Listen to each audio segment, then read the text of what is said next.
السلام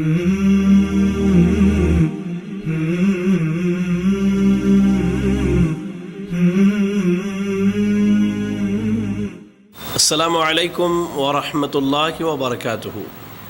الحمد للہ رب العالمین والعاقبۃ للمتقین، الصلاۃ والسلام علی رسولہ الکریم وعلی آلہ وصحبہ اجمعین، اما بعد۔ محترم و مکرم ناظرین اکرام، آپ سب کا استقبال ہے ہمارے اس آن لائن کورس نماز نبوی صلی اللہ علیہ وسلم اور نمازیوں کی بعض غلطیاں۔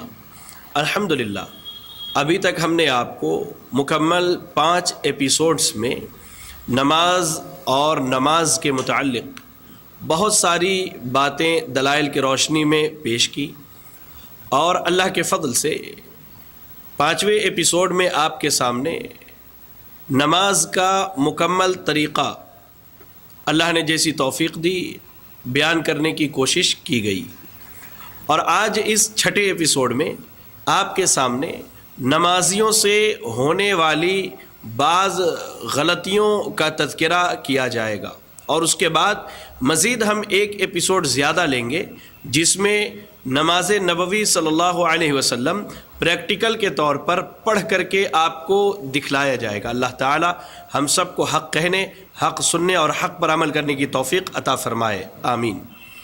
ناظرین، سب سے پہلے تو یہ یاد رکھیں کہ انسان سے غلطی کا ہونا یہ کسی عیب اور شرم کی بات نہیں ہے، بلکہ بہترین خطا کار، بہترین غلطی کرنے والا وہ ہے جب اسے اس کی غلطی کا علم ہو جائے تو اپنی غلطی پر مصر رہنے، بار بار دہرانے کے بجائے اپنی غلطی سے رجوع کر لے، اللہ کے ہاں توبہ کر لے، اللہ سے معافی مانگ لے۔ تو اللہ سے دعا کریں کہ ہماری نمازوں میں جو بھی غلطیاں ہیں اللہ تعالی ہمیں اس کی اصلاح کی توفیق عطا فرمائے، آمین۔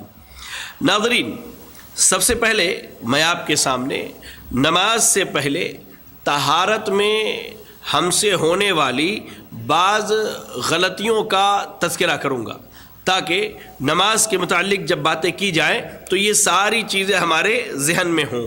آئیے، طہارت کے متعلق جو سب سے پہلی اور عام غلطی پائی جاتی ہے وہ یہ ہے کہ ہماری ایک بڑی اکثریت یہ سمجھتی ہے کہ اگر پانی کے اوصاف بدل جائیں تو پانی ناپاک نہیں ہوتا۔ پانی کے اوصاف سے مراد کیا ہے؟ پانی کا رنگ یا اس کا ذائقہ یا اس کی بو یعنی خوشبو، جسے اسمیل کہتے ہیں۔ اگر یہ تینوں چیزیں یا ان تینوں میں سے کوئی ایک بدل جائے تو اکثریت ہماری یہ سمجھتی ہے کہ پانی ناپاک نہیں ہوتا۔ کیوں سمجھتی ہے؟ میں آپ کو بتلاؤں۔ بہت سارے مساجد ایسے ہیں جہاں تالاب ہے اور تالاب کا پانی بالکل ٹھہرا ہوا ہے، اس کے آنے جانے کی کوئی جگہ نہیں ہے۔ بہت سارے وضو خانے ایسے ہیں جہاں پانی ایسی حالت میں ہے جہاں پانی بالکل جمع ہوا ہے، وہاں سے نکلنے اور جانے کی جگہ نہیں ہے، جس کی وجہ سے پانی کا رنگ یا اس کا مزہ یا اس کی بو بدل جاتی ہے۔ تو یاد رکھیں، پانی کا رنگ، مزہ اور بو بدل جائے تو پانی ناپاک ہو جاتا ہے۔ شریعت یہ کہتی ہے کہ اصل میں پانی کیا ہے؟ یہ پاک ہے اور پاک کرنے کا ذریعہ ہے۔ قرآن مجید پڑھیے، اللہ رب العالمین نے قرآن مجید سورۃ الانفال کی آیت نمبر 11 آیت نمبر 11 میں کہا وَيُنَزِّلُ عَلَيْكُم مِّنَ السَّمَاءِ مَاءً لِيُطَهِّرَكُم بِهِ، کہ اللہ نے تمہارے اوپر آسمان سے پانی نازل کیا تاکہ تمہیں پاک کر دے۔ تو پانی کیا ہے؟ در حقیقت پاک کرنے والی ہے، لیکن پانی کی کوئی ایک صفت، چاہے اس کا رنگ ہو یا اس کا مزہ ہو یا اس کی بو ہو، اگر بدل جائے تو پھر وہ پانی ناپاک ہو جاتی ہے اور اس سے وضو کرنا جائز اور درست نہیں ہے۔ امام ابن تیمیہ رحمہ اللہ مجموع الفتاویٰ کے اندر فرماتے ہیں کہ اما الماء اذا تغیر بالنجاسات فانہ ینجس بالاتفاق، کہ اگر پانی کسی گندگی کی گرنے کی وجہ سے اس کا رنگ یا اس کا مزہ یا اس کا بو بدل جائے تو یاد رکھے وہ نجس ہو جاتا ہے، پانی خود ناپاک ہو جاتا ہے، اب اس سے پاکی حاصل نہیں کی جا سکتی۔ تو جب ہم وضو کے لیے جائیں تو ہم دیکھ لیں کہ ہم کیسے پانی سے وضو کر رہے ہیں، پہلی چیز۔ دوسری چیز، وضو کی نیت بعض لوگ اپنی زبان سے کرتے ہیں، کہ میں یہ وضو کرنا چاہتا ہوں نماز کے لیے یا وضو کرنا چاہتا ہوں قرآن کی تلاوت کے لیے، تو امام ابن قیم رحمہ اللہ اپنی مشہور کتاب زاد المعاد کے اندر ارشاد فرماتے ہیں کہ اللہ کے نبی صلی اللہ علیہ وسلم سے اور نہ ہی آپ کے اصحاب میں سے کسی سے بھی یہ بات ثابت ہو کہ وہ وضو کرنے سے پہلے یہ کہیں کہ میں نیت کرتا ہوں یا میں نیت کرتی ہوں فلاں چیز کی وضو کے لیے۔ تو وضو کے لیے کیا ہے، زبان سے نیت کے کلمات کہنا جائز اور درست نہیں ہے، یہ ہماری غلطی اگر ہم کرتے ہیں تو۔ اچھا، وضو میں ہونے والی غلطیوں میں سے ایک غلطی کیا ہے، نیت کا مستحضر نہ ہونا، یعنی انسان جب وضو کرے تو اس کی نیت میں یہ چیز نہ ہو کہ وہ کیوں وضو کر رہا ہے، آیا وہ پاکی حاصل کرنے کے لیے وضو کر رہا ہے، یا وہ نماز پڑھنے کے لیے وضو کر رہا ہے، یا وہ تلاوت کرنے کے لیے وضو کر رہا ہے۔ تو نیت ہر عمل کی قبولیت کے شرائط میں سے ایک شرط ہے، ایسے ہی وضو کے لیے بھی نیت شرط ہے۔ لیکن یاد رکھیں، زبان سے کلمات کہنا یہ کیا ہے، وضو کے باب میں کیا ہے، افراط و تفریط ہے وضو کے باب میں، اور نیت کا نہ کرنا یہ کیا ہے، تقصیر ہے، اور یہ تفریط میں شمار کیا جاتا ہے۔ بلکہ وضو کرتے وقت جو ہے انسان اپنے نیت کو مستحضر رکھے وہ کیوں وضو کر رہا ہے۔ بعض علماء نے اس کو وضو کی شرائط میں سے شمار کیا ہے۔ چلیں، اس کے بعد طہارت میں ہونے والی غلطیوں میں تیسری غلطی ہماری کیا ہے، ہماری معذرت چوتھی غلطی کیا ہے، چوتھی غلطی یہ ہے کہ ہمارے نوجوانوں کی اکثریت، چاہے وہ ہمارے نوجوان بھائی ہوں یا ہماری بہنیں ہوں، وہ جب بیت الخلاء میں جاتے ہیں، ٹوائلٹ وغیرہ میں جاتے ہیں، تو اس کی دعا کا اہتمام نہیں کرتے، اور وہاں جیسا کہ اللہ کے نبی صلی اللہ علیہ وسلم نے شیطان سے پناہ مانگی ہے، شیطان سے پناہ نہیں مانگتے۔ اگر ہم صحیح بخاری اور صحیح مسلم کی اس حدیث کو دیکھیں جس کے راوی انس بن مالک رضی اللہ تعالی عنہ ہیں، تو کہتے ہیں کہ اللہ کے نبی صلی اللہ علیہ وسلم جب بیت الخلاء میں جاتے تو کہتے اللہم انی اعوذ بک من الخبث والخبائث، اے اللہ میں تیری پناہ چاہتا ہوں خبیث جنوں سے اور ایسے ہی خبیث جنیوں سے۔ اللہ اکبر، آپ صلی اللہ علیہ وسلم پناہ چاہتے تھے۔ ایسے ہی حمام جاتے وقت ایک اور چیز کا اہتمام نہیں کیا تھا، بسم اللہ پڑھنے کا۔ لوگ عموماً سوال کرتے شیخ بسم اللہ کہاں پڑھے؟ بھائی آپ حمام کے اندر جانے سے پہلے بسم اللہ پڑھ لیں، یہ دعا پڑھ لیں، اس کے بعد کیا ہے حمام کے اندر داخل ہوں، ٹوائلٹ کے اندر داخل ہوں۔ ایسے ہی ٹوائلٹ سے جب نکلیں تو کیا ہے غفرانک کے الفاظ جو ہے ثابت ہیں، انہیں پڑھنا چاہیے۔ چلیں، اس کے بعد ہونے والی جو پانچویں غلطی ہے بڑی اہم غلطی ہے، اور ہماری اکثریت جو ہے اس چیز میں ملوث ہے۔ قضائے حاجت کے کچھ آداب شریعت نے بتلائے ہیں۔ شریعت نے ہمیں اس بات کی رہنمائی کی ہے کہ جب ہم پیشاب اور پخانے کے لیے جائیں تو کچھ آداب ہے ہمارے لیے۔ ان میں ایک بنیادی ادب کیا ہے کہ انسان دائیں ہاتھ سے استنجا نہ کرے، یعنی استنجا کرنے کے بعد دائیں ہاتھ سے اپنے شرمگاہ کی صفائی نہ کرے۔ یاد رکھیں آپ اس چیز کو کہ حاجت پوری کرنے کے بعد، قضائے حاجت کے بعد جو ہے دائیں ہاتھ سے اپنی شرمگاہ کو نہ دھلے، نہ صاف کرے۔ یاد رکھیں اللہ کے نبی صلی اللہ علیہ وسلم نے، جیسا کہ صحیح مسلم کی روایت ہے، حضرت سلمان فارسی رضی اللہ تعالیٰ عنہ اس کے راوی ہیں، آپ صلی اللہ علیہ وسلم نے صحابہ کو تمام آداب سکھلائے، یہاں تک کہ آپ نے انہیں منع کیا کہ وہ قضائے حاجت کے وقت قبلے کا استقبال کریں اور ایسے ہی دائیں ہاتھ سے استنجا کریں، یعنی شرمگاہ کی صفائی کریں۔ تو اس سے پرہیز کرنا ہے۔ ایسے ہی قضائے حاجت کے تعلق سے یا طہارت کے باب میں ہم سے جو غلطیاں ہوتی ہیں ان میں ایک اور غلطی کیا ہے کہ پیشاب کرتے وقت دائیں ہاتھ سے اپنی شرمگاہ کو چھونا۔ یاد رکھیں شریعت نے اس سے منع کیا ہے۔ صحیح بخاری اور صحیح مسلم کی حدیث ہے، اور اس کے راوی ابو قتادہ رضی اللہ تعالی عنہ ہے۔ اللہ کے نبی صلی اللہ علیہ وسلم نے اس بات سے منع کیا کہ کوئی آدمی پیشاب کرتے وقت اپنے دائیں ہاتھ سے اپنی شرمگاہ کو چھوئے۔ اللہ کے نبی نے اس سے منع کیا ہے، اور یہ کیا ہے، اگر کوئی ایسا کرتا ہے تو سنت کی مخالفت کرتا ہے، اللہ کے نبی صلی اللہ علیہ وسلم کی سنت کو چھوڑ دیتا ہے، اور یہ طہارت کی غلطیوں میں سے ایک بڑی غلطی ہے۔ ایسے ہی ہمارے یہاں جو عام غلطیاں ہوتی ہیں طہارت کے باب میں، ان میں ایک چیز ہے قضائے حاجت کے وقت جو ہے پردہ نہ کرنا۔ پردہ نہ کرنا، ایک تو دیکھیں ٹوائلٹس کیا ہیں ہمارے، یا تو گھروں میں بنے ہوئے ہیں یا ہم جہاں رہتے ہیں یہاں جہاں زندگی گزارتے وہاں بنے. لیکن ایک حالت کب کیسی ہوتی ہے؟ ہم راہ چل رہے ہیں، سفر میں ہیں، اللہ اکبر، ہم قضائے حاجت کے لیے سڑک کے کنارے کہیں بیٹھ جاتے ہیں، سڑک کے کنارے کھڑے ہو کر کے پیشاب کرنے لگتے ہیں یا بیٹھ کر کے پیشاب کرنے لگتے ہیں. ایسے ہی بڑے افسوس کے ساتھ کہنا پڑتا ہے کہ آج ہماری جو مساجد بنی ہوئی ہیں، ہماری مساجد میں جو ٹوائلٹس بنے ہیں، ہماری مساجد کے ٹوائلٹس میں دروازے نہیں ہوتے اکثر مساجد کے ٹوائلٹس میں. کیوں؟ جبکہ اللہ کے نبی صلی اللہ علیہ وسلم کا یہ معمول تھا کہ آپ قضائے حاجت کے لیے اتنی دور جاتے کہ کوئی آپ کو نہیں دیکھ پاتا. مقصد کیا ہوتا؟ لوگوں کی نگاہ سے چھپ جانا. اب ہم ماشاءاللہ اپنے گھر میں 10-10 لاکھ روپے کے دروازے لگواتے ہیں. معذرت کے ساتھ میں کسی پر تنقید کرنا نہیں چاہتا، میں اصلاح کی نیت سے کہہ رہا ہوں. مساجد کے ٹوائلٹس میں دروازے آخر ہم کیوں نہیں لگواتے؟ کیا ہے اس کا مقصد؟ اللہ اکبر. اس سے پرہیز کیجئے. قضائے حاجت کے وقت کیا ہے؟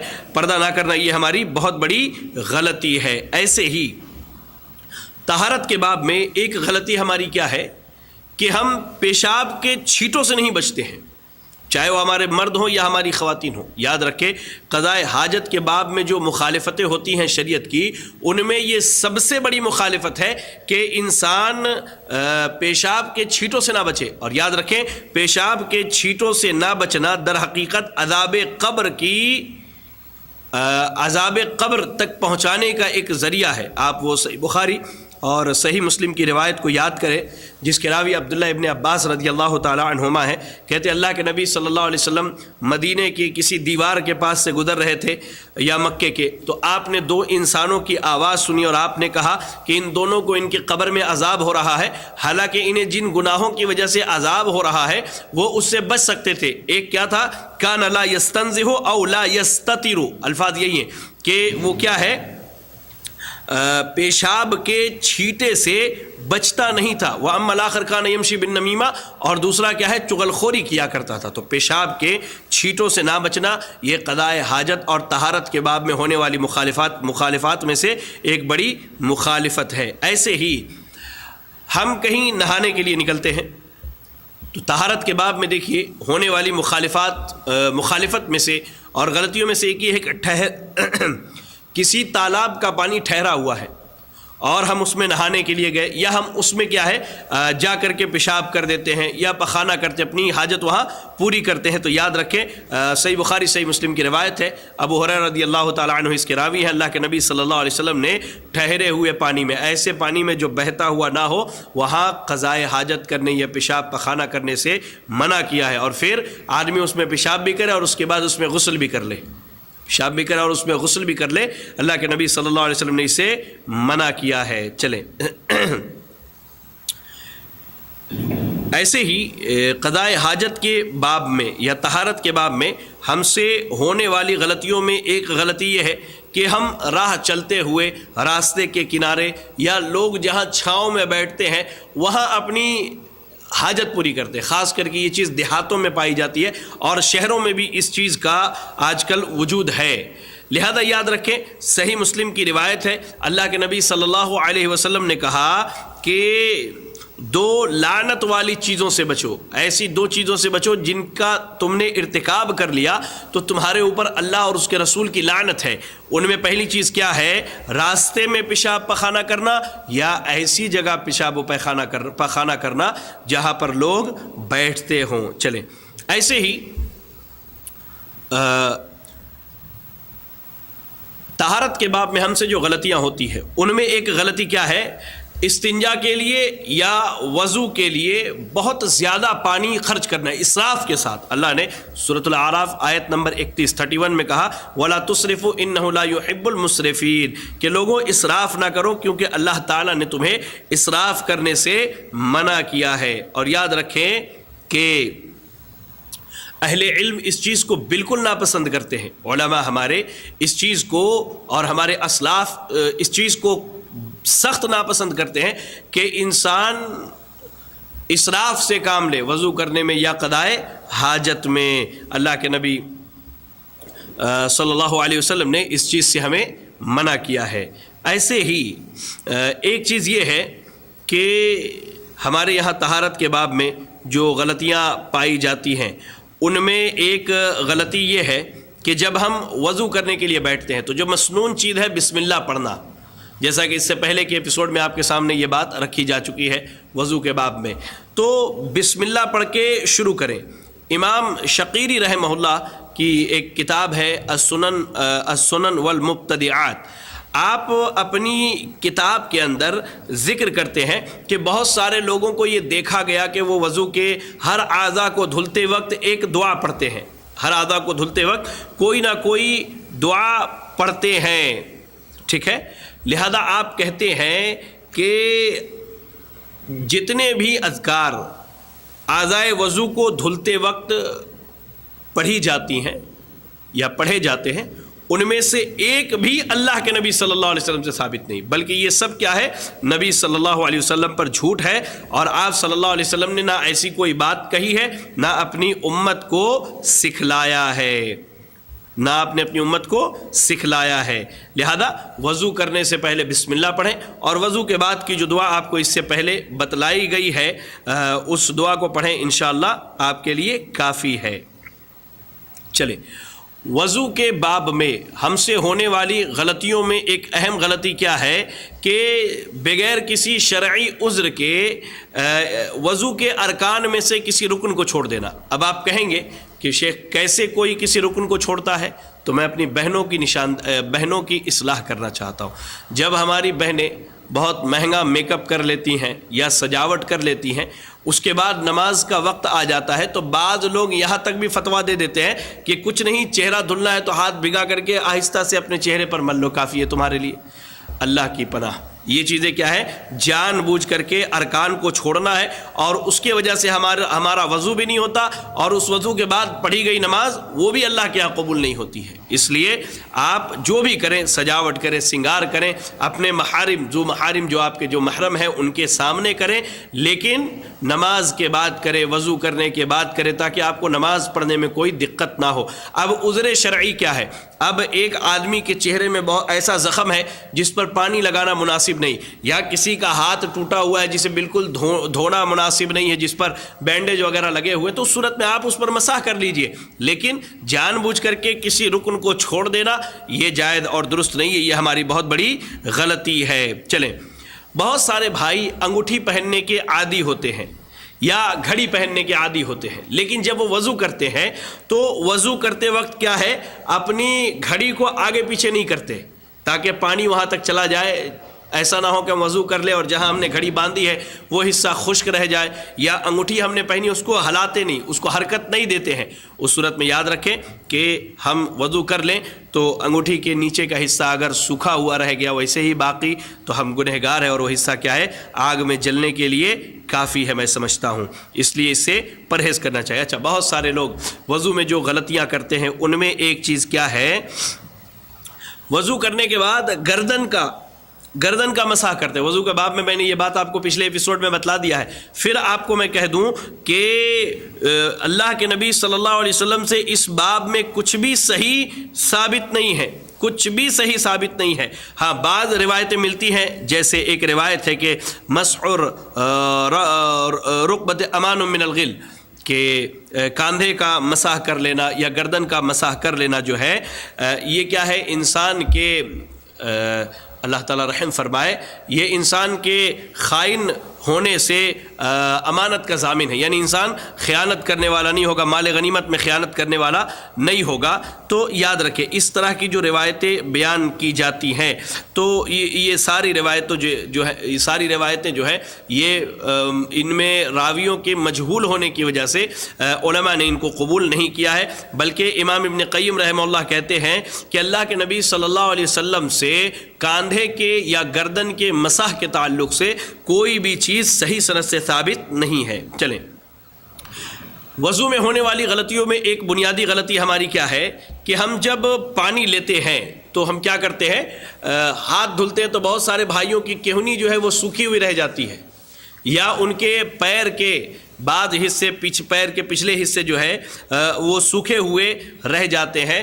تو یاد رکھیں، یہ کیا ہے؟ ہماری غلطی ہے، اس کی اصلاح کرنی چاہیے۔ وضو اچھے طریقے سے کریں، سنت کے مطابق کریں۔ چلیں، ہم سے وضو میں ہونے والی غلطیوں میں سے ایک غلطی یہ ہے کہ بہت سارے بھائی یہ عقیدہ رکھتے ہیں کہ اگر وضو کے بعد خون نکل جائے تو وضو ٹوٹ جاتا ہے اور اس کے بعد ہم نماز نہیں پڑھ سکتے. تو یاد رکھیں یہ ہماری غلطی، ہم غلطی پر ہیں، ہمیں اس کی اصلاح کرنی چاہیے. آپ کو واقعہ یاد ہونا چاہیے کہ حضرت عمر رضی اللہ تعالی عنہ کو جب ابو لؤلؤ فیروز نے چاقو مارا تھا تو اس وقت آپ نماز کی حالت میں تھے، آپ نے اپنی نماز کو نہیں توڑا، نہیں چھوڑا، خون بہہ رہا تھا، رس رہا تھا، آپ نے نماز مکمل کی، آپ نے نماز پڑھی.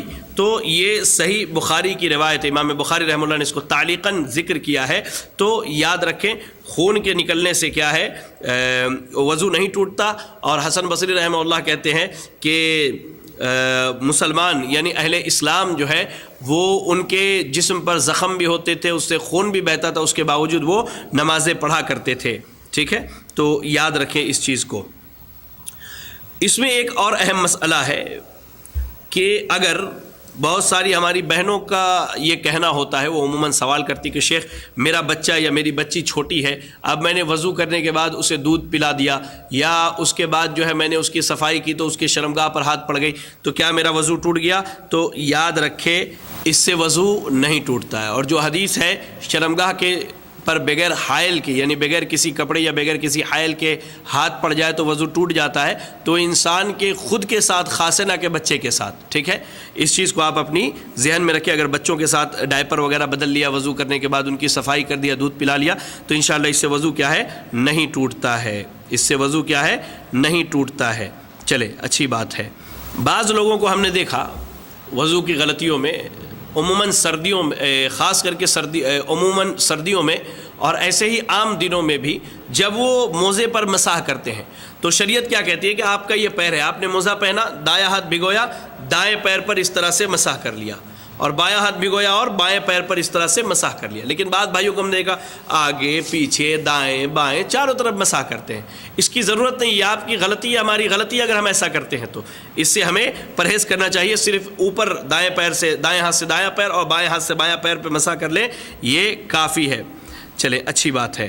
یہ تو وضو کے باب میں کچھ مسائل ہوئے جن کا میں نے آپ کے سامنے تذکرہ کیا ہے.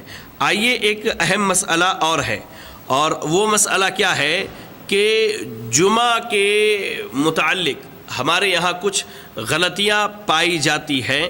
ان غلطیوں کی اگر اصلاح کر لی جائے تو انشاءاللہ ہمارے حق میں خیر ہوگا. سب سے پہلی چیز کیا ہے کہ جب ہم مسجد میں داخل ہوتے ہیں اور امام خطبہ دے رہا ہوتا ہے تو ہماری اکثریت کیا کرتی ہے، وہ بیٹھ جاتی ہے اور 2 رکعت تحیۃ المسجد نہیں پڑھتی ہے. یاد رکھیں یہ ہماری غلطی ہے، یہ ہم سنت کے خلاف جا رہے ہیں. صحیح بخاری اور صحیح مسلم کی روایت ہے کہ اللہ کے نبی صلی اللہ علیہ وسلم خطبہ دے رہے تھے اور ایک آدمی مسجد میں داخل ہوا تو آپ صلی اللہ علیہ وسلم نے کہا اصلیت یا فلان، اے فلاں تم نے نماز پڑھی یعنی تحیۃ المسجد پڑھی؟ وہ کہتا ہے نہیں. تو آپ صلی اللہ علیہ وسلم نے کہا دوسری روایت کے الفاظ فصل رکعتین، تو تم 2 رکعت پڑھ لو، یہ تمہارے حق میں کیا ہے بہتر ہے. جمعہ کے دن ہونے والی غلطیوں میں ایک غلطی یہ ہے کہ ہمارے یہاں دیکھیں 2 اذانیں دی جاتی ہیں اکثر و بیشتر مساجد میں. پہلے تو یاد رکھیں 2 اذانیں دینا یہ حضرت عثمان غنی رضی اللہ تعالی عنہ کی خلافت میں شروع ہوا. جب مسلمانوں کی تعداد زیادہ ہو گئی، ایک اذان بازار میں مقام زورہ پر دی جاتی تھی اور دوسری اذان مسجد میں دی جاتی تھی. لیکن آج ہمارے یہاں کیا ہے، لاؤڈ اسپیکر ہے، اب دوسرے اذان کی ضرورت نہیں. پہلے اذان کی ضرورت نہیں تھی، لوگ ماشاءاللہ لاؤڈ اسپیکر سے ان تک آواز پہنچ جاتی ہے اور مسجد آ سکتے ہیں. ٹھیک ہے، مسجد آ سکتے ہیں، اب اس چیز کی ضرورت نہیں تھی.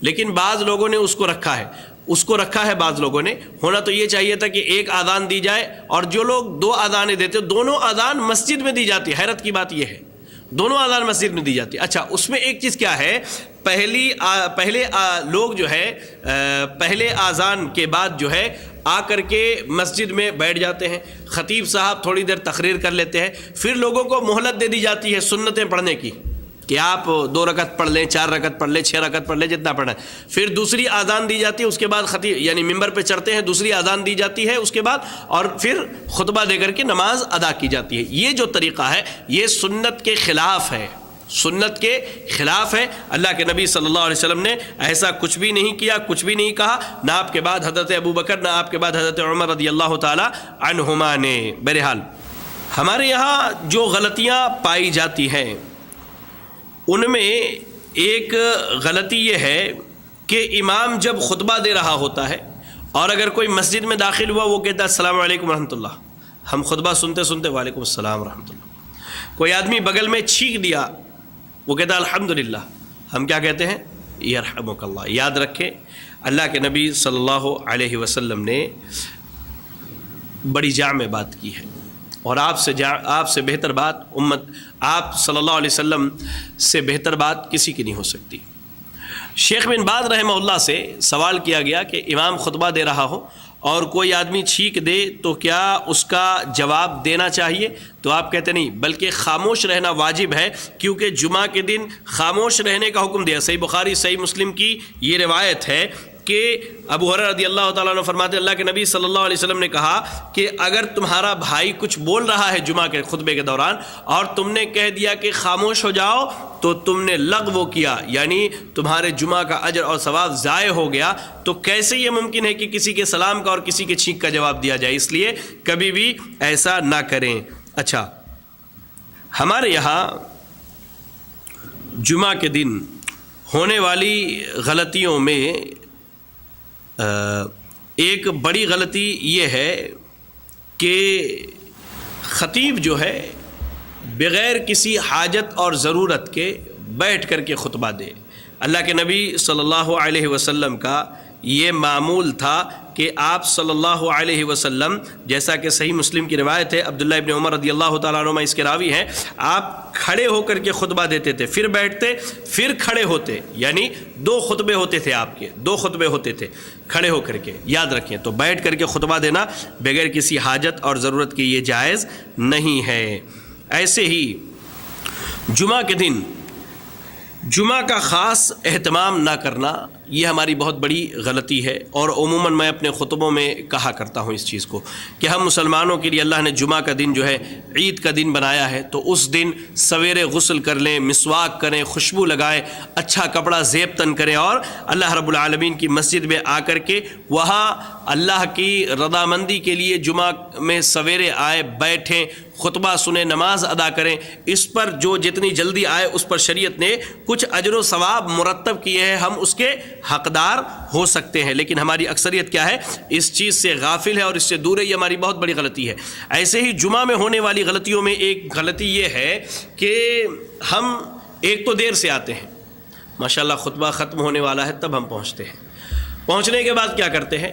جذبات ہمارے بہت ہیں کہ نہیں بھائی مجھے اگلی صف میں نماز پڑھنا ہے. ہم لوگوں کے کاندھوں کو پھلانگتے ہوئے، لوگوں کو ہٹاتے ہوئے، اپنا تو جمعہ گیا ہی گیا، اس بیچارے کے بھی جمعہ کو خراب کرتے ہوئے ہم آگے نکل جاتے ہیں. اللہ اکبر. نہیں، آپ اور ہم جمعہ کے دن جب مسجد آئیں تو جہاں جگہ ملے وہیں 2 رکعت نماز پڑھ کے بیٹھ جائیں، کسی کے کاندھے کو نہ پھلانگیں، کسی کو تکلیف نہ دیں. یہ جمعہ کے آداب کے خلاف ہے اور جمعہ میں ہونے والی غلطیوں میں سے ہماری غلطی ہے. چلیں، اس کے بعد جو ہے جو اہم مسئلہ ہے وہ آپ کے سامنے میں بیان کرنے والا ہوں. یہ تو جمعہ کے تعلق سے اور وضو کے تعلق سے کچھ باتیں آئی.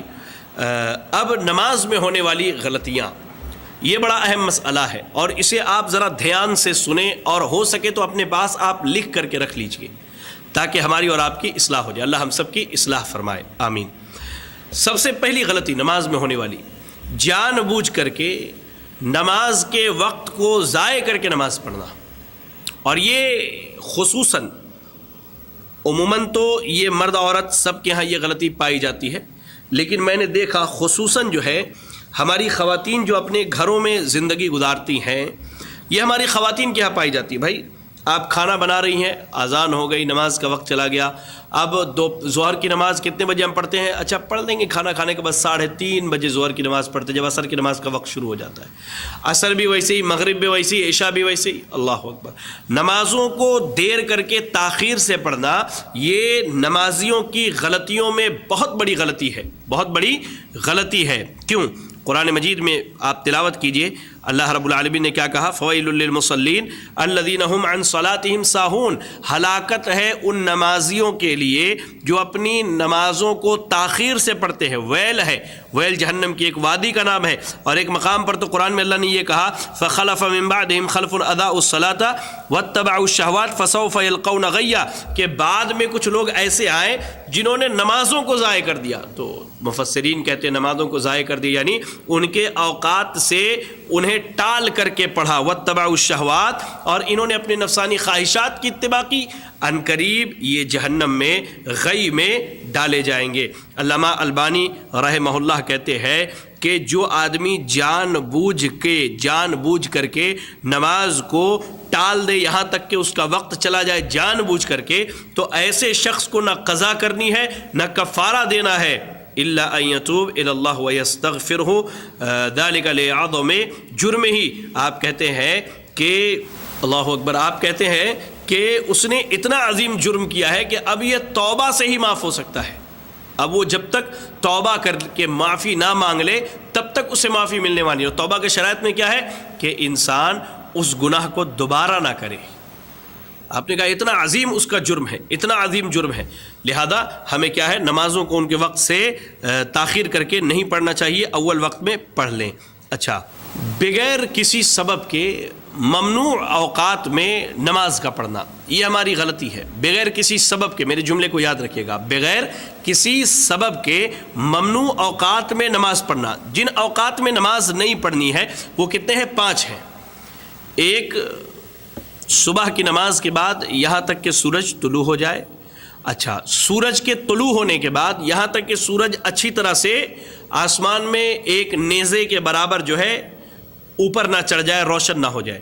ایسے ہی ظہر سے تھوڑی دیر پہلے جب سورج کیا ہے بالکل آسمان کے درمیان میں ہوتا ہے، یہاں تک کہ تھوڑا ڈھل جائے۔ اور ایسے ہی عصر کی نماز کے بعد یہاں تک کہ سورج غروب ہو جائے، اور ایسے ہی اللہ تعالیٰ رحم فرمائے سورج کے غروب ہوتے وقت۔ تو یہ 5 اوقات ہیں جن میں نماز پڑھنا منع ہے۔ لیکن ایک چیز یاد رکھیں کہ اگر کوئی سبب والی نماز ہے، مثال کے طور پر آپ کی نماز چھوٹ گئی، اس سے پہلے بھی میں نے اس کی مثال دی ہے کہ آپ اور ہم فجر کی نماز میں سو گئے، اب سونے کے بعد تھوڑی تاخیر سے اٹھے، خدا نخواستہ اس کو عادت نہیں بنانی چاہیے، یا ظہر کے بعد سوئے، عصر کی نماز چھوٹ گئی، تو اب سورج طلوع ہونے کا یا غروب ہونے کا انتظار نہیں کرنا ہے، جب بھی اٹھے اسی وقت کیا ہے ہم اسے پڑھ لیں۔ یاد رکھیں انس بن مالک رضی اللہ تعالیٰ عنہ حدیث کے راوی ہیں، صحیحین، صحیح بخاری صحیح مسلم کی روایت ہے، اللہ کے نبی صلی اللہ علیہ وسلم نے کہا کہ تم میں سے کوئی آدمی نماز سے سو جائے یا اسے بھول جائے تو جب یاد آئے اسی وقت پڑھ لے، یہی اس کا کفارہ ہے۔ تو جو ممنوع اوقات ہیں ان میں عام نوافل کی ممانعت ہے، لیکن اگر کوئی سبب والی نماز ہے تو انشاءاللہ اس میں کوئی حرج اور قباحت کی بات نہیں ہے۔ چلیں، ایک چیز ہے، بعض لوگوں نے ایک عادت یہ بنا رکھی ہے کہ آج اگر ظہر کی نماز چھوٹ گئی تو آئندہ کل وہ ظہر کے پہلے یا ظہر کے بعد آج کے ظہر کی قضا کرتے ہیں۔ عصر کی چھوٹ گئی تو آئندہ کل عصر کے وقت یا عصر سے پہلے یا عصر کے بعد جو ہے اس عصر کی قضا کرتے ہیں۔ یہ بالکل درست نہیں ہے۔ جیسا کہ میں نے آپ کو صحیحین کی ابھی حدیث سنائی، آپ کی نماز جب چھوٹ گئی، جب آپ کو یاد آئے اسی وقت پڑھ لیجئے، دوسرے دن پر اس کے ٹالنے کی ضرورت نہیں ہے۔ چلیں، نماز میں ہونے والی غلطیوں میں ایک بڑی غلطی یہ ہے کہ ہمارے نوجوان اتنے تنگ کپڑے میں نماز پڑھتے ہیں کہ ان کا سطر ظاہر ہو جاتا ہے۔ آپ دیکھیں، جینز پینٹ ہے، ٹی شرٹس اتنے چھوٹے چھوٹے پہن کر کے آتے ہیں، اگر سجدے میں جائے تو پھر کمر کا حصہ اور بھی بہت یعنی جسم کے بہت سارے حصے دکھنے لگتے ہیں۔ لہذا ہماری نماز میں ہونے والی غلطیوں میں یہ ایک بڑی اور بنیادی غلطی ہے کہ ہم نماز میں اپنے سطر کو نہ ڈھانپیں، یا اتنے چھوٹے کپڑے سے ڈھانپیں، یا اتنے باریک یا اتنے ٹائٹ اور چست کپڑے سے ڈھانکے کہ جس سے ہمارے پورے جسم کی ساخت سمجھ میں آئے۔ ایسے کپڑوں میں نماز نہ پڑھیں، نماز پڑھنے سے پرہیز کریں۔ آپ ڈھیلا ڈھالا کوئی کپڑا پہنے، توپ ڈال لیں اپنے اوپر، کرتا پاجامہ ڈال لیں اپنے اوپر، یا جینس پہنے تو اس کے اوپر جو ہے ایک لمبا کرتا پہن لے، تاکہ آپ کا اور ہمارا جسم کیا ہے، ڈھکا ہوا رہے۔ چلے، نماز میں ہونے والی غلطیوں میں ایک غلطی یہ ہے کہ ہم نماز کے لیے سج سنور کر کے نہیں آتے ہیں۔ یہ لفظ میرا یاد رکھیں، سج سنور کر کے آنے سے کیا مراد ہے؟ اگر آپ اور ہمیں عشاء کے بعد جو ہے سج سنور کر کے ہم نہیں آتے ہیں، سج سنور کر کے آنے سے کیا مراد ہے؟ آپ کو یا ہمیں عشاء کے بعد اگر کسی نکاح پر جانا ہے، یا شادی کی دعوت ہے، یا کسی رشتہ دار کے ہاں جانا ہے، تو ہم عشاء کی نماز کے بعد ماشاءاللہ بہترین طریقے سے بہترین عمدہ لباس پہنتے، خوشبو لگاتے اور بال وغیرہ کنگھی کر کے دعوت پر پہنچتے ہیں۔ کیا ہمارا رب اس بات کا مستحق نہیں ہے کہ جیسی اس کی عزت اور قدر ہونی چاہیے، جیسا احترام ہونا چاہیے ویسا کرے؟ ہے ہمارا رب اس چیز کا مستحق؟ تو ہم نمازوں کے لیے کیوں نہیں عمدہ اور بہترین لباس اور صاف ستھرے کپڑے پہن کر کے آتے؟ بعض لوگوں کو ہم نے دیکھا بھائی وہ کام کرنے کے لیے ڈیوٹی کے کپڑے پہن کر کے مسجد میں چلے آتے ہیں۔ کیا آپ وہی کپڑا پہن کر کے کسی کے دعوت میں جانا گوارا کریں گے؟ نہیں کریں گے میرے بھائی۔ تو مسجدوں میں آتے وقت تزین نہ اختیار کرنا یہ ہماری بہت بڑی غلطی ہے۔ اچھا، بعض لوگوں کے یہاں ایک چیز یہ پایا جاتا ہے کہ اگر کوئی جوتے چپل میں نماز پڑھ لے تو وہ اسے برا سمجھتے ہیں۔ یاد رکھیں، اگر جوتے یا چپل میں گندگی نہیں لگی ہے تو ہم اسے پہن کر کے نماز پڑھ سکتے ہیں۔ اب معاشرے میں حالت یہ ہے کہ آپ اگر نماز جنازہ کے لیے کھڑے ہوئے تو لوگ چپل کھول کے بازو میں رکھ دیتے، یا پیچھے رکھ دیتے، یا چپل پر کھڑے ہو جاتے ہیں، یا جوتے پر کھڑے ہو جاتے ہیں۔ بھائی چپل اور جوتے پہن کر کے نماز پڑھنا یہ اللہ کے رسول صلی اللہ علیہ وسلم کی سنت ہے۔ مسجدوں میں موقع نہیں ملتا، باہر موقع ملا ہے تو اس سنت پر عمل کیجئے۔ سنت سے اتنی بیر کیوں ہے؟ سنت سے اتنے ہم دور کیوں ہیں؟ سنت کی ہم اتنے مخالفت کیوں کرتے ہیں؟ اللہ اکبر، اس سے پرہیز کرنی چاہیے۔ ایسے ہی ہمارے یہاں ہونے والی غلطیوں میں ایک غلطی یہ ہے کہ ہم کپڑوں کو ٹخنوں سے نیچے لٹکا کر کے پڑھتے ہیں۔ سج سنور کر کے ہم نہیں آتے ہیں۔ سج سنور کر کے آنے سے کیا مراد ہے؟ آپ کو یا ہمیں عشاء کے بعد اگر کسی نکاح پر جانا ہے، یا شادی کی دعوت ہے، یا کسی رشتہ دار کے ہاں جانا ہے، تو ہم عشاء کی نماز کے بعد ماشاءاللہ بہترین طریقے سے بہترین عمدہ لباس پہنتے، خوشبو لگاتے اور بال وغیرہ کنگھی کر کے دعوت پر پہنچتے ہیں۔ کیا ہمارا رب اس بات کا مستحق نہیں ہے کہ جیسی اس کی عزت اور قدر ہونی چاہیے، جیسا احترام ہونا چاہیے ویسا کرے؟ ہے ہمارا رب اس چیز کا مستحق؟ تو ہم نمازوں کے لیے کیوں نہیں عمدہ اور بہترین لباس اور صاف ستھرے کپڑے پہن کر کے آتے؟ بعض لوگوں کو ہم نے دیکھا بھائی وہ کام کرنے کے لیے ڈیوٹی کے کپڑے پہن کر کے مسجد میں چلے آتے ہیں۔ کیا آپ وہی کپڑا پہن کر کے کسی کے دعوت میں جانا گوارا کریں گے؟ نہیں کریں گے میرے بھائی۔ تو مسجدوں میں آتے وقت تزین نہ اختیار کرنا یہ ہماری بہت بڑی غلطی ہے۔ اچھا، بعض لوگوں کے یہاں ایک چیز یہ پایا جاتا ہے کہ اگر کوئی جوتے چپل میں نماز پڑھ لے تو وہ اسے برا سمجھتے ہیں۔ یاد رکھیں، اگر جوتے یا چپل میں گندگی نہیں لگی ہے تو ہم اسے پہن کر کے نماز پڑھ سکتے ہیں۔ اب معاشرے میں حالت یہ ہے کہ آپ اگر نماز جنازہ کے لیے کھڑے ہوئے تو لوگ چپل کھول کے بازو میں رکھ دیتے، یا پیچھے رکھ دیتے، یا چپل پر کھڑے ہو جاتے ہیں، یا جوتے پر کھڑے ہو جاتے ہیں۔ بھائی چپل اور جوتے پہن کر کے نماز پڑھنا یہ اللہ کے رسول صلی اللہ علیہ وسلم کی سنت ہے۔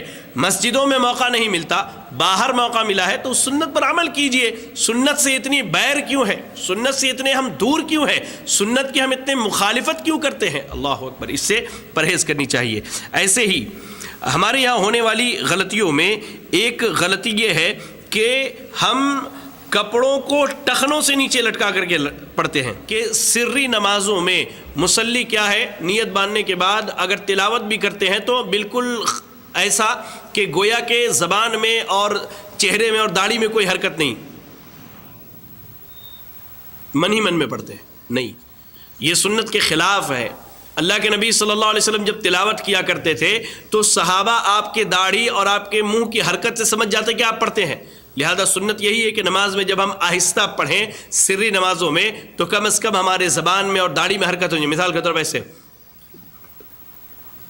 اس طرح سے پڑھیں، یہ سنت سے ثابت ہے۔ ایسے ہی نماز میں ہونے والی ایک بڑی غلطی کیا ہے وہ یہ ہے کہ مصلی اپنے آگے سترہ نہیں رکھتا ہے، اور ہم نے سترے کے باب میں پہلے ایپیسوڈ میں غالباً آپ کو یہ بتلا دیا تھا کہ سترہ رکھنا کیا ہے، یہ مسنون ہے اور مستحب ہے، اور اسے رکھنا چاہیے، مصلی کو رکھنا چاہیے اور سترے کے قریب کھڑے ہو کر کے نماز پڑھنا چاہیے۔ اچھا، نماز میں ہونے والی غلطیوں میں ایک غلطی کیا ہے؟ بلا وجہ انسان نماز میں جو ہے دائیں بائیں ملتفت ہوتا رہتا ہے، کبھی ادھر دیکھ رہا ہے، کبھی ادھر دیکھ رہا ہے، کبھی اوپر دیکھتا ہے، کبھی یہاں وہاں۔ نہیں، نماز میں ہماری نگاہ کہاں ہونی چاہیے؟ سجدے کی جگہ میں ہونی چاہیے، اور جب ہم تشہد میں بیٹھے، چاہے دوسری رکعت کی ہو یا چوتھی آخری رکعت کی تشہد ہو، تو ہماری نگاہ اس انگلی پر ہوگی جسے ہم تشہد میں حرکت دیتے، شہادت کی انگلی پر ہوگی، لیکن عام حالت میں ہماری نگاہ کہاں ہوگی؟ سجدے کی جگہ میں ہوگی۔ ایسے ہی نماز میں ہونے والی غلطیوں میں ایک غلطی کیا ہے؟ نماز کے لیے کھڑے اور اگر جماعی آ جائے، استغفر اللہ، یہ بہت بڑی غلطی ہے۔ اللہ کے نبی صلی اللہ علیہ وسلم نے یہاں تک فرمایا کہ ابو سعید خدری رضی اللہ تعالیٰ عنہ حدیث کے راوی ہیں، صحیح مسلم کی روایت ہے کہ جب تم میں سے کسی آدمی کو جماعی آئے تو اپنے ہاتھ کو منہ پر رکھ لے۔ تو نماز کی حالت میں ہاتھ کو منہ پر رکھنا یہ جائز اور درست ہے، اور جماعی کو اس سے روکنا چاہیے۔ اچھا، نماز میں ہونے والی غلطیوں میں ایک غلطی کیا ہے؟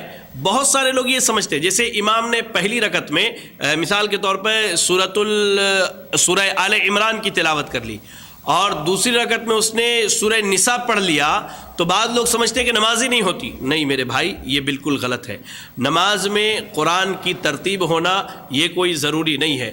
یہ اللہ کے نبی صلی اللہ علیہ وسلم نے جس صحابی کو نماز سکھایا اسے کہا تھا کہ جو بھی تمہارے لیے میسر ہو تم اس میں سے پڑھ لو، تو ترتیب واجب اور ضروری نہیں ہے، آدمی بغیر ترتیب کے بھی پڑھ سکتا ہے۔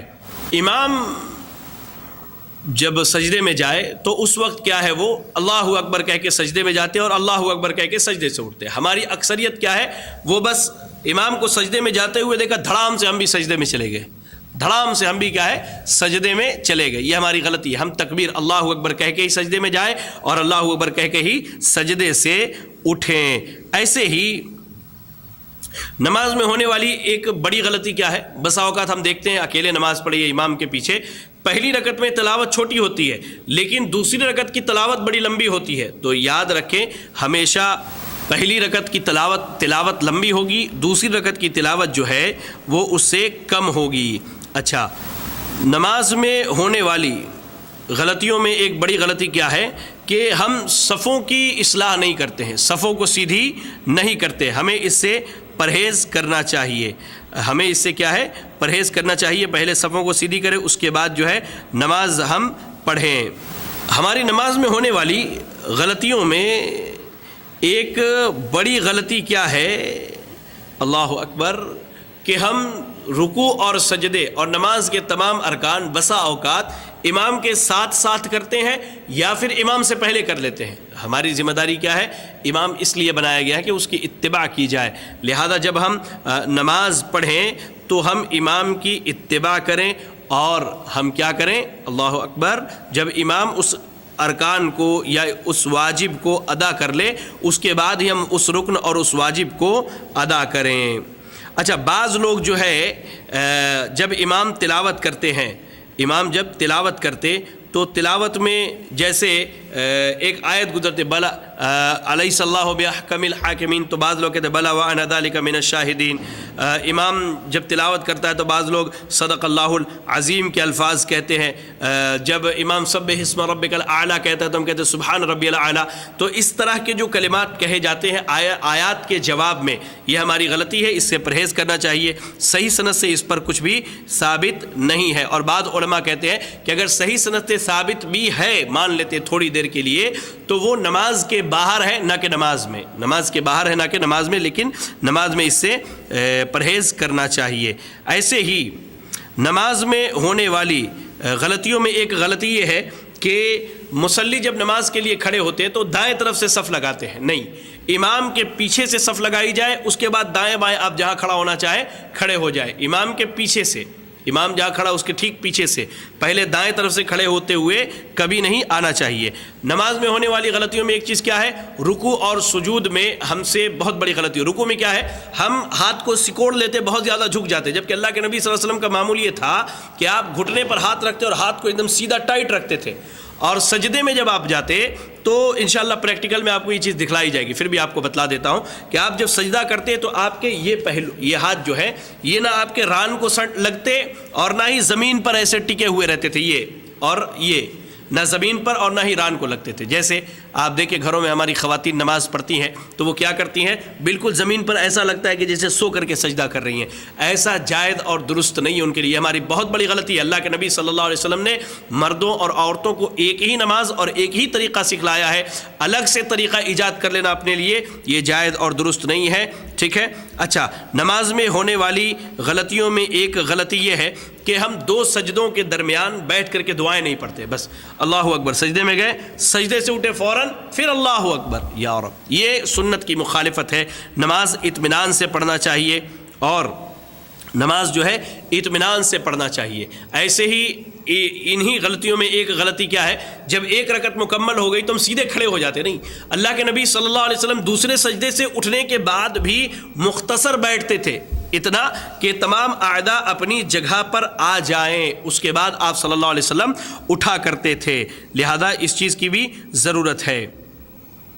اچھا، بعض لوگوں کے ہاں جو غلطیاں پائی جاتی ہیں ان میں ایک چیز ہے کہ نماز میں انگلی کو حرکت نہیں دیتے ہیں، انگلی کو حرکت کیا ہے نہیں دیتے ہیں، اور اس کو بہت برا سمجھتے۔ نہیں، نماز میں شہادت کی انگلی کو جب ہم پہلی تشہد میں بیٹھے یا آخری تشہد میں ہمیں حرکت دینی چاہیے، اور اس کے دلائل بھی آپ کے سامنے بیان کیے جا چکے ہیں۔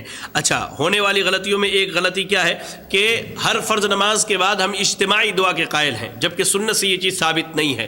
ہاں، فرض نماز کے بعد دعائیں قبول ہوتی ہیں، دعا کرنی چاہیے، لیکن کیا ہے، اسے بالکل اہتمام کے ساتھ ایک دم امام کے ساتھ اجتماعی دعا، یہ سنت سے ثابت نہیں ہے۔ ایسے ہی دعا کرنے کے بعد اپنے چہرے پر ہاتھ پھیرنا، یہ بھی سنت سے ثابت نہیں ہے۔